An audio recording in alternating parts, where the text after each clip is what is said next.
হ্যাঁ, কাজ করতে গেলে ফ্রেন্ডলি সম্পর্ক হতেই পারে, কিন্তু সেটা শুধুমাত্র কাজের ক্ষেত্রেই, এর বাইরে না। আপনার মতো একজন ভালো বাবা পেয়েছে। বাবার আদর, বাবার স্নেহ সবই ওর জীবনে আছে। সামিরের জন্য কলেজের ভিতরে কেমন জানি লাগতেছে, খালি খালি মনে পড়তেছে আমার সামির কই আছে। আসসালামু আলাইকুম বন্ধুরা। নিজের আপন বড় ভাই যখন বাবার সাথে বেইমানি করে তখন কি আর চুপ থাকা যায়? ফাহাদের জালিয়াতির সব খবর কি এবার সামিরের সামনে চলে আসবে?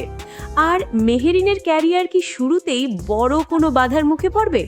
এটা আমাদেরই গল্প নাটকের 41 নম্বর পর্বের রিলিজ ডেট সহ সব ধামাকা আপডেট জানতে ভিডিওটি শেষ পর্যন্ত দেখুন।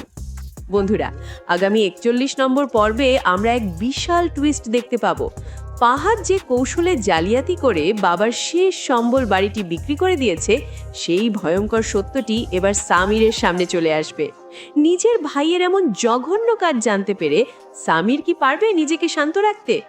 অন্যদিকে ফাহাদ নিজেও এখন এক অদ্ভুত মানসিক যন্ত্রণায় ভুগছে। বাড়ি বিক্রির পর সে নিজেও এখন কিছুটা অনুতপ্ত, কিন্তু এই অনুশোচনা কি তাকে তার বাবা মায়ের কাছে তার ক্ষমা এনে দিতে পারবে? তবে নাটকের সবচেয়ে বড় ফোকাস থাকবে মেহেরিনকে নিয়ে। মেহেরিনের অফিসের বস তাকে বাইরে কফি খাওয়ার যে প্রস্তাব দিয়েছে তা মেহেরিনের মনে বড় এক খটকা তৈরি করেছে। মেহেরিন কি এই নোংরা পরিবেশের সাথে মানিয়ে নিয়ে চাকরি চালিয়ে যাবে, নাকি নিজের সম্মান বাঁচাতে চাকরিটা ছেড়ে দেবে? আর সামির কি এই কঠিন সিদ্ধান্তে মেহেরিনের পাশে দাঁড়াতে পারবে? বন্ধুরা, আগামী পর্বে আমরা এক আবেগ ঘন মুহূর্ত দেখতে পাবো। মেহেরিনের মা তার বাবাকে গর্ব করে বলবেন যে মেহেরিন আসলে খুব ভালো একজন বাবা পেয়েছে, কিন্তু উল্টো দিকে সামিরের মায়ের অবস্থা হবে শোচনীয়। সন্তানের বিরহে তার বুকটা ফেটে যাচ্ছে, যা দর্শকদের চোখের কোণে পানি নিয়ে আসবে।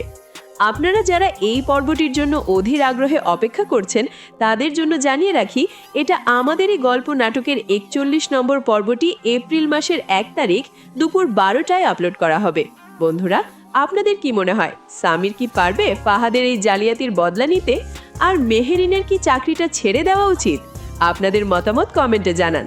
আর ভিডিওটি ভালো লাগলে লাইক দিন এবং আমাদের সাথেই থাকুন। দেখা হচ্ছে পরবর্তী ভিডিওতে। ধন্যবাদ।